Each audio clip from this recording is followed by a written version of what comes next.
Olá, cidadão, olá, servidor público. Estamos iniciando mais um programa Cidadania e Serviço Público, um programa da FESPESP, Federação das Entidades de Servidores Públicos do Estado de São Paulo.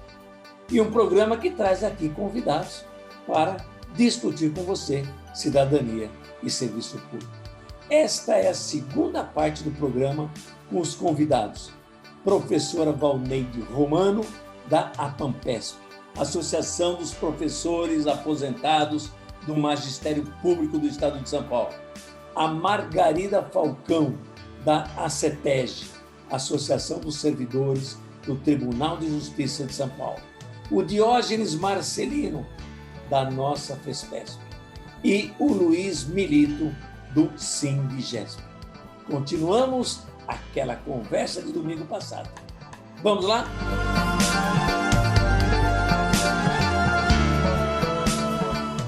Olá, estamos aqui com 4 lideranças do funcionalismo público. Professora Valneide Romano, que é da APAMPESP, Associação dos Professores Aposentados do Magistério Público do Estado de São Paulo.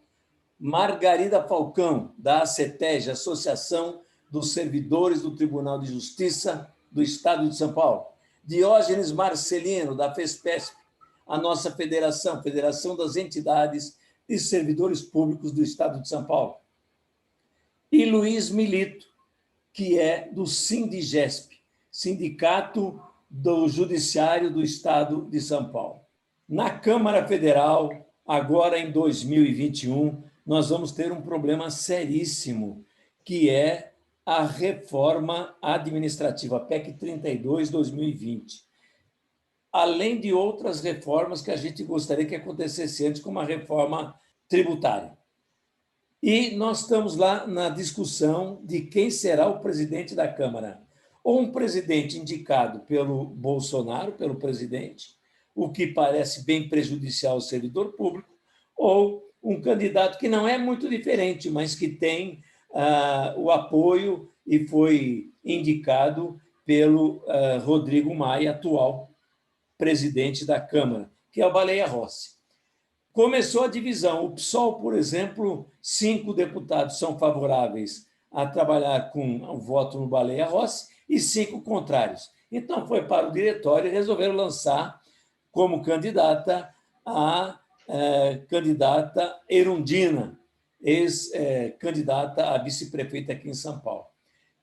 Diógenes, essa divisão atrapalha? Você acha que facilita os votos para o candidato do governo? Atrapalha muito porque fraciona os votos. Isso demonstra aí uma divisão no parlamento brasileiro, uma desunião. Nesse momento que nós vivemos, acho que as forças progressistas desse país teriam que ter votado todos para a melhoria do povo brasileiro. E como? Através do parlamento das leis. Nós tivemos reformas trabalhistas, previdenciárias, que foi prejudicial à sociedade como um todo. E essa reforma administrativa vai acabar de vez com o servidor público, vai acabar com a nomenclatura dos cargos, vai acabar com as carreiras e vão terceirizar, contratar e etc. E o que o parlamento faz? Se fraciona, briga entre si, cada um olhando para o seu umbigo e esquece do todo, que é o conjunto da nação brasileira. Então, nós precisamos, nas próximas eleições, sempre mandar recado para esse parlamento, porque o Brasil precisa de uma união. Desunião nós tivemos. Nós vemos aí, nesses últimos 100 anos, tentando encontrar um caminho rumo e não encontramos. Nunca tivemos uma política de governo que desse uma sequência. Entra um, muda tudo. Um faz uma ponte, outro chega lá e derruba a ponte. Eu acho que é isso, quase. Foi um sério risco, realmente. Pois é, Milito. E entrando aí na história política, os 2 candidatos, na verdade, dão como prioridade a reforma administrativa, a PEC 32/220. Pois é. Fale sobre isso um pouco. Não, a PEC 32, né, da reforma administrativa, ela é terrível para todo o serviço público, né, para os servidores públicos, ativos e aposentados. Os aposentados que acham que vão estar fora das consequências dessa reforma estão enganados, porque ela vai atingir a todos, né, porque ela extingue cargos, né, E quando extingue um cargo que aquele aposentado estava enquadrado nele, ele fica sem a paridade, sem a possibilidade de ter uma reposição igual aos ativos, né? Porque isso ele não tem mais aquele cargo. Então, vai pegar todo mundo, né? E além de possibilitar o desconto de 25% do salário e redução de jornada se tiver uma crise anunciada, né? Então, é uma reforma anti-reforma, na verdade, né? Para nós, ela é uma anti-reforma. Então, o fato se o Bolsonaro está apoiando o Lira e ele ganhar, isso fortalece, né, totalmente o Bolsonaro lá no Congresso. Então, aqueles 61 pedidos de impeachment, né, aí que não vai andar mesmo, né, porque já o Rodrigo Maia já engavetou, e agora está tendo uma pressão muito grande social, né, para que algum desses 61 seja colocado na pauta, né? O Bolsonaro já sentiu um pouco esse cheiro de impeachment, né? Tanto é que ele está tendo reações muito fortes, né? Antidemocráticas, né? Ameaçando dos militares que decidem se tem democracia ou não, querem ter um projeto de lei que tira o poder do governador sobre as polícias militares, né? E isso significa que ficaria sob controle do governo federal. Tem mais de 6 mil, dizem até que tem 10 mil militares no governo, né? Então, Bolsonaro ele vai ter todo esse caminho facilitado se tiver um Lira lá, né? Mas, nesse momento, o buraco é mais embaixo, né? Então, nós temos que pensar e enfraquecer, colocar o Bolsonaro na parede, gente. Tem que colocar ele, né, nas cordas, no lixo, porque ele está ameaçando coisas que pode ser bravata, tá? A gente pode dizer, é uma bravata, ele não vai dar alto golpe nenhum e tal, mas são ameaças e a gente vê até que as consequências, né? Então, acho que a gente tem que, desde já, falar para o pessoal do pessoal, vocês erraram aí, né? Porque vocês podem fortalecer o Bolsonaro. Acho que foi um erro. Duas questões para você, Margarida. Liga o seu microfone que está desligado, por favor. Margarida, e aí? Ribeirão Preto e você apoiam a candidatura do Baleia Rossi? Segunda pergunta. Vem aí a reforma administrativa. Os servidores de Ribeirão Preto estão cientes do que é essa reforma? Olha, Gozi, aqui em Ribeirão, o Baleia, sinceramente, o Baleia não é assim muito querido, não. Eu creio que no pessoal aqui não apoia. Uma porque, por conta até do pai, né, do Wagner Rossi, que todos, a maioria aí já sabe da história dele lá nas docas. Então, vem todo esse ranço que passou para o filho, para o Baleia. Eu não tenho, assim, ninguém tem falado nem sobre o Lira, nem sobre o Baleia, mas eu acho que nem o Lira e nem o Baleia também são pessoas, assim, benquistas pela população ribeirão-pretana. É o que eu penso, tá? E qual foi a outra pergunta mesmo? Os servidores estão cientes do que virá com a reforma administrativa? Não. Estão completamente alienados com essa reforma administrativa. Precisa ser feito um trabalho assim muito forte para conscientizá-los, porque, como eu disse, eles estão tão sem força, desanimados, que eles eles acham que essa reforma não vai nos afetar. Embora nós sabemos que tanto para os da ativa quanto para os inativos vão sofrer as consequências, sim, dessa reforma, como já sofremos das outras, né? Mas eles não estão, não, sinceramente, não estão acompanhando isso e não estão, assim, até nem muito preocupados com essa reforma administrativa. Sinceramente, isso é o que eu acho aqui dos servidores de Ribeirão e região, tá? Professora Valneide, liga o seu microfone, que agora é com você. Vocês já tiveram um problema seríssimo no Fundeb, né? O Fundeb não foi aprovado do jeito que vocês queriam, os aposentados ficaram fora da verba do Fundeb. E eu perguntaria a você como é que foi o apoio entre a classe dos professores e também no Congresso sobre os aposentados no Fundeb. E mais, os professores também estão cientes do que vem nessa reforma administrativa? Olha, Gozi, foi lastimável o que aconteceu realmente com os professores aposentados fora do novo Fundeb. Isso mostrou que a sociedade até reconhece o papel, a importância do professor aposentado na educação, pelo trabalho que ele já fez, pela contribuição que deu, pela formação de outras profissões. Mas os nossos políticos, os deputados federais, os senadores, este grupo que governa, que forma esse Congresso, eles não estão nem um pouco preocupados com os aposentados, muito menos com o professor aposentado. Infelizmente, quando o professor se aposenta, e não só o professor, mas o servidor de outras categorias também, para os políticos, para os governantes, a pessoa deixa de existir, se torna um zero à esquerda. E na nossa classe, isso é muito triste, porque mesmo entre associações, sindicatos, co-irmãs nossas, porque a Pampesp, ela defende exclusivamente o professor aposentado.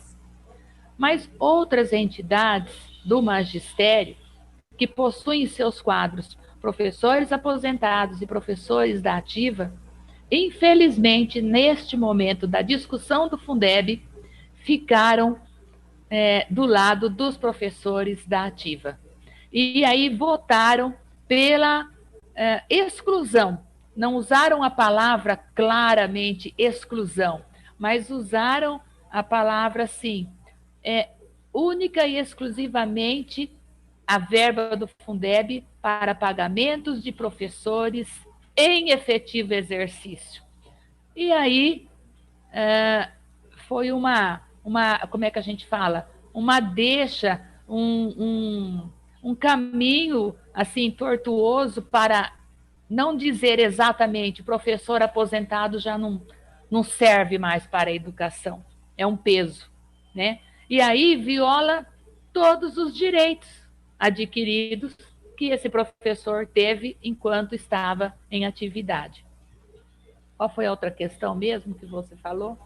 Os professores estão hoje cientes de que terão problemas também com a reforma administrativa? Olha, Gozi, cientes, conscientes, não. Eles sabem, eles estão temerosos, porque nós sabemos que é uma caixinha de surpresa, né? Tudo que vem do governo não vem para beneficiar o cidadão, não vem para beneficiar o trabalhador, muito pelo contrário, vem para tirar mesmo, para prejudicar. Agora, se houvesse uma conscientização por parte do professor aposentado, não só no estado de São Paulo, mas eu digo no Brasil, e houvesse uma união, a luta seria muito diferente. Haja vista, nós tivemos aqui no estado de São Paulo apoio da federação, né, das entidades, nós tivemos apoio da CNSP e de outras entidades, nos unimos ao CPP, ao Demo, mas no Brasil todo estava assim, a discussão do Fundeb estava como se nada tivesse acontecendo. Eles achavam, é o novo Fundeb, nós vamos estar juntos. E não ficamos juntos. Então, uma discussão do novo Fundeb ficou restrita a presidentes e vice-presidentes de comissão de educação das assembleias legislativas. Houve, sim, muita discussão, mas só entre eles, os políticos. Pois é, um descaso total realmente com a educação, uma das questões principais de um país, né? Agora, há um descaso também muito grande, não poderíamos passar pelos programas sem falar sobre isso, com a vida, não é? Veja o que está acontecendo com a nossa pandemia, não é? O nosso Covid, com as nossas vacinas. Há uma briga política entre governador e presidente, há um presidente negacionista, um presidente que nega até o valor da vacina, e nós estamos numa situação complicada. Chegamos a ouvir, esta semana, que, na falta de vacina, em vez de tomar 2 doses, 1 dose já seria suficiente. Ora, está negando até o próprio sistema da vacinação. Vamos todos falar sobre isso, começando pelo Diógenes. Então, estamos passando por um momento em que a campanha política de 2022 foi antecipada para 2021. E quem paga isso é a população, é o povo que paga isso. Porque a questão das vacinas, lá no começo, já era para o governo federal ter tomado a dianteira. E ele não tomou a dianteira. Nós vimos aqui em São Paulo a iniciativa do governador, que também serve mais como marketing do que efetivamente como um trabalho que vai resolver, porque nós somos uma população de 215 milhões.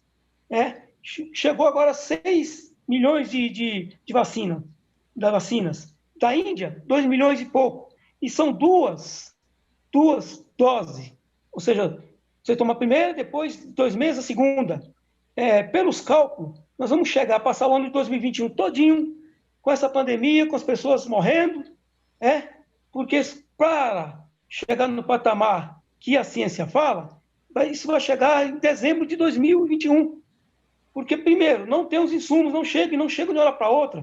Existe toda uma questão logística, não só de distribuição aqui no Brasil, como de vir de fora para dentro, vir da Índia, vir da China, da Inglaterra, que seja, dos Estados Unidos. Não é estalar o dedo e vai chegar uma frota de aviões com essas vacinas, com esses insumos. Então, mas por que aconteceu isso? Porque não houve liderança, não houve quem encampasse, não houve direção. E quem é a direção máxima no Brasil? É o presidente, é o governo federal. E o que foi que o governo federal fez? Negou, como você falou. Então é isso que eu quero deixar aqui. Claro, nós estamos largados à nossa própria sorte, infelizmente. Tomara que eu esteja errado, Góes. Tomara que eu esteja errado. Muito obrigado. Milito, mais grave ainda, né, Milito? Faltar oxigênio para as pessoas morrendo por falta de oxigênio. E por falta de oxigênio, avisados que o oxigênio estaria terminando. E aí? Terrível, né? Porque o governo federal, o Bolsonaro nomeou um ministro da Saúde, que é um general, né, um militar, que não entende nada de saúde, né? Ele entrou lá como um especialista em logística, né? Mas também mostrou que não entende nada de logística. Se nós necessitássemos da logística do Pazuello, a gente perderia qualquer batalha, porque ia faltar suprimento, ia faltar munição, ia faltar todo tipo de apetrechos necessários para uma luta. Ele foi lá, esteve lá em Manaus, sabia da situação e não tomou providência. Agora estavam querendo culpar o governador e o prefeito, né, como culpados disso, sendo que é o conjunto da obra, né? Então, o Brasil, por exemplo, São Paulo tem uma produção de oxigênio muito grande, aqui não vai faltar, né?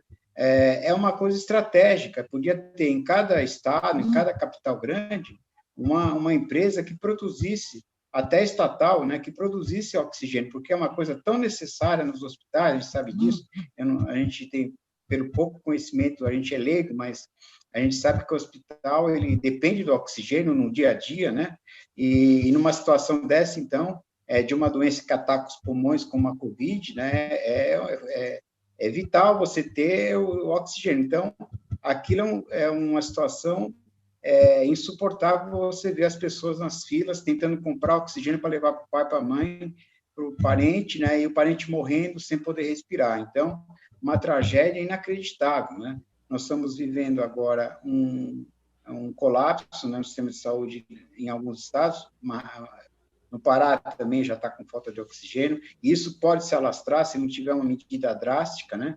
Essas medidas que o Dória tomou aqui, todas foram meio paliativas, nunca teve um lockdown mesmo, né? Sempre foi assim, meia boca, né? Nunca teve um fechamento mesmo sério, né? Porque de 15 dias, né? Que a ciência preconizava, não, fecha por 15 dias e você já tem um resultado imediato, né? Então, ao contrário, aqui foi se abrindo, e nós estamos aqui presos dentro de casa, sem poder sair, sem poder ir para a luta, né? Até teve uma amiga professora que falou, acho que o Bolsonaro ele é contra a vacina para o povo não ir para a rua.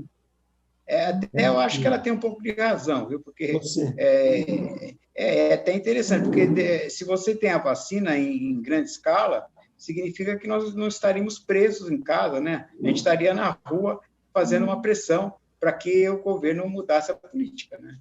Então, você me lembrou uma frase que eu ouvi de um comentarista.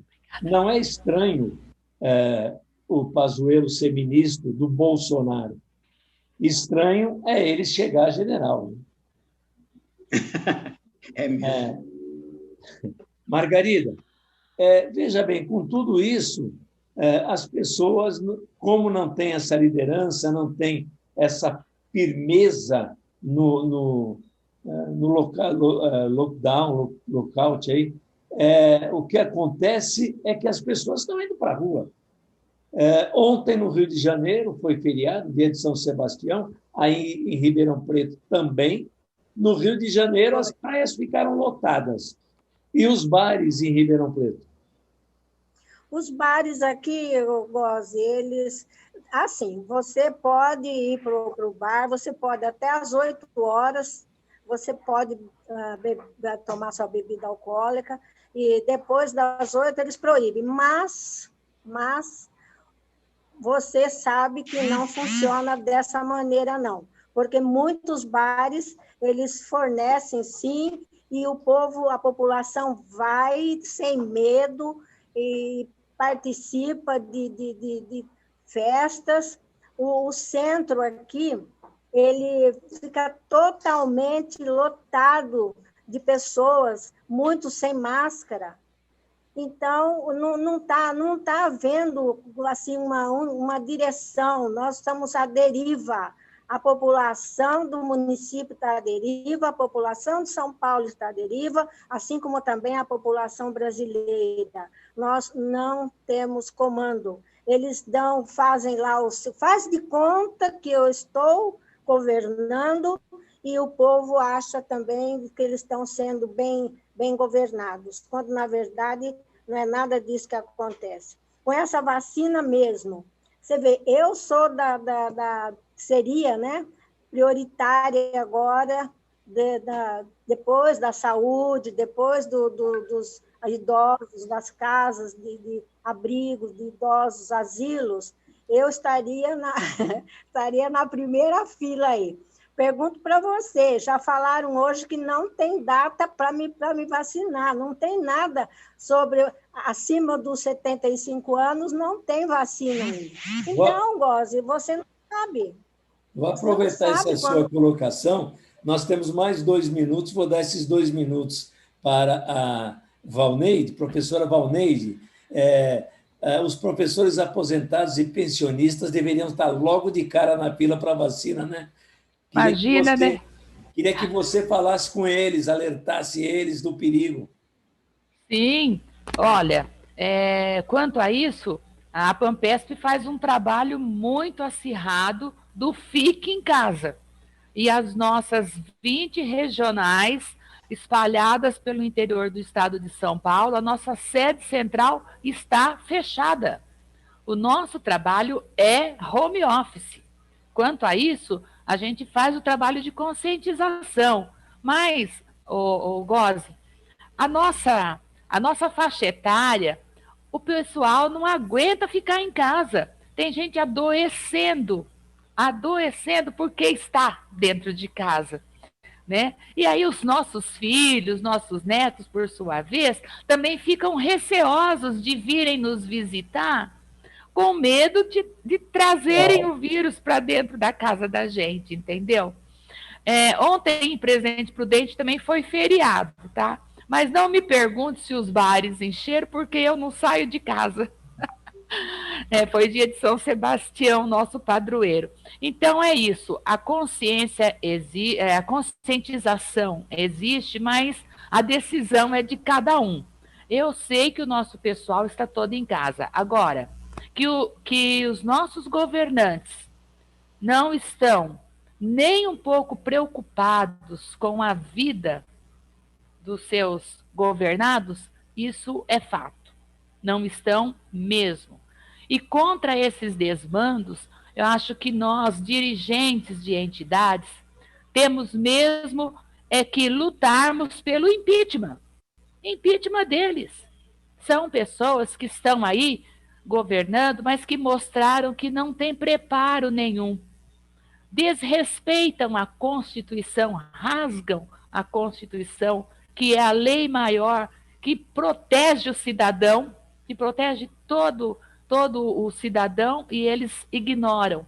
Então, é impeachment. É isso que nós temos que fazer. É isso.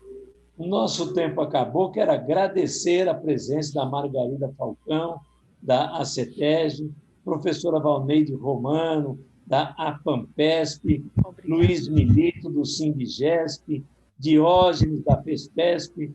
Muito obrigado por estarem aqui e, com certeza, estamos levando alguma coisa valiosa para o pessoal que vai assistir o programa. Até mais. Nós é que agradecemos. Muito obrigado.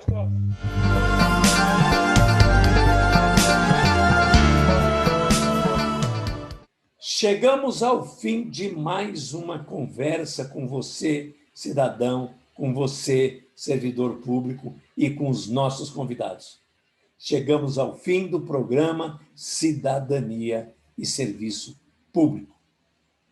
Mas nós vamos continuar no próximo domingo.